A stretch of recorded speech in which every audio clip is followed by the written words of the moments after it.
Assalamualaikum warahmatullahi wabarakatuh. Perkenalkan, nama saya Mada. Saya merupakan mahasiswa Sekolah Tinggi Ilmu Administrasi Amuntai atau STIA Amuntai dengan NPM 182006450. Kali ini saya akan menyampaikan hasil tugas saya dengan mata kuliah Ekonomi Politik yang membahas tentang definisi politik ekonomi kerakyatan. Ekonomi kerakyatan adalah sebuah sistem perekonomian yang mana setiap pelaksanaan kegiatan, pengawasan dan juga hasil dari kegiatan ekonomi bisa untuk dinikmati oleh seluruh masyarakat. Adapun kegiatan dari ekonomi kerakyatan yaitu sebuah sistem perekonomian yang dibangun untuk kekuatan ekonomi rakyat sendiri. Ekonomi kerakyatan bisa juga disebut dengan kegiatan dari suatu ekonomi yang bisa memberikan nilai sebuah kesempatan yang luas bagi masyarakat, di mana di dalamnya masyarakat bisa berpartisipasi sehingga perekonomian bisa terlaksana dan juga berkembang dengan baik. Sistem ekonomi kerakyatan merupakan sistem ekonomi yang beraplikasi tentang kerakyatan multisektoral yang mengacu pada amanat konstitusi nasional.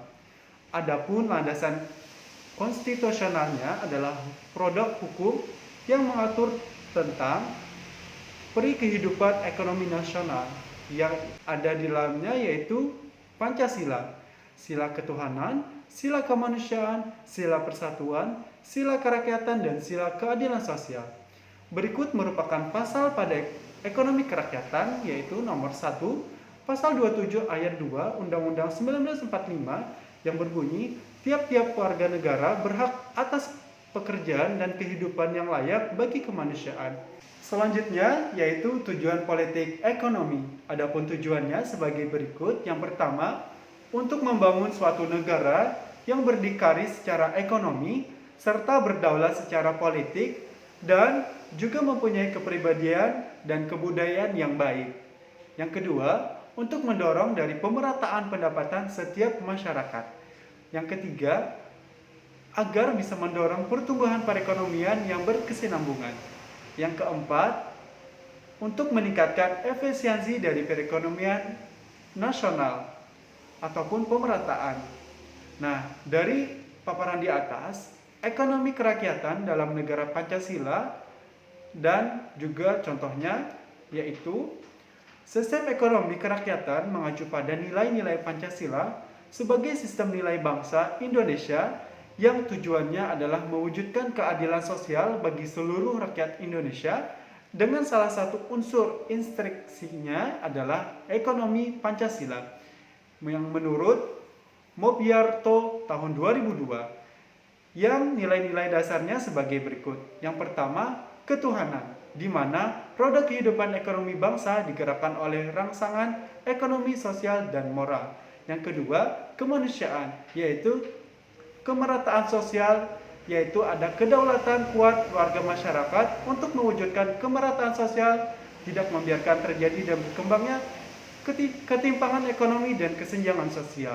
Yang ketiga, kepentingan nasional, di mana nasionalisme ekonomi dalam era globalisasi makin jelas adanya, sehingga terwujudnya perekonomian nasional yang kuat, tangguh, dan mandiri. Yang keempat, kepentingan rakyat banyak atau demokrasi ekonomi berdasar kerakyatan dan kekeluargaan koperasi dan usaha-usaha kooperatif menjiwai perilaku ekonomi perorangan dan masyarakat. Yang kelima, keadilan sosial, yaitu keseimbangan yang harmonis, efisien, dan adil antara perencanaan nasional dengan desentralisasi ekonomi dan otonomi yang luas, bebas, dan bertanggung jawab. Adapun contohnya sebagai berikut. Yang pertama, koperasi. Definisi koperasi secara luas ialah koperasi adalah badan hukum yang didirikan oleh orang perseorangan atau badan hukum koperasi dengan pemisahan kekayaan para anggotanya sebagai modal untuk menjalankan usaha yang memenuhi aspirasi dan kebutuhan bersama di bidang ekonomi, sosial, budaya, serta mempunyai nilai dan prinsip koperasi. Kedua, usaha mikro, kecil, atau menengah, atau bisa juga disebut dengan UMKM.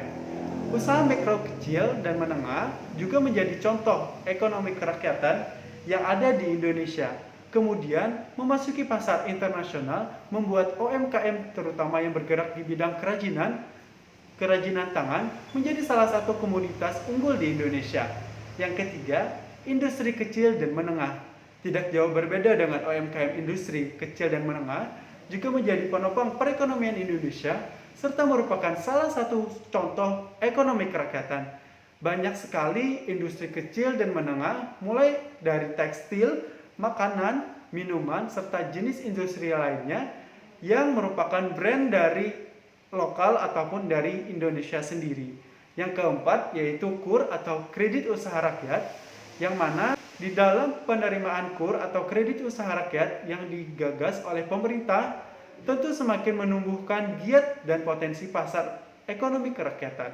Upayanya ini didukung sendiri bagi pelaku industri kerakyatan.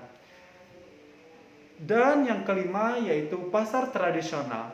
Pasar tradisional selalu menjadi tempat transaksi di antara penjual dan pembeli dalam memperoleh suatu barang, dan pasar tradisional ini juga tak bisa digantikan oleh pasar modern karena adanya sistem tawar-menawar yang masih dipertahankan sampai sekarang, sehingga menimbulkan komunikasi antar keduanya dengan baik.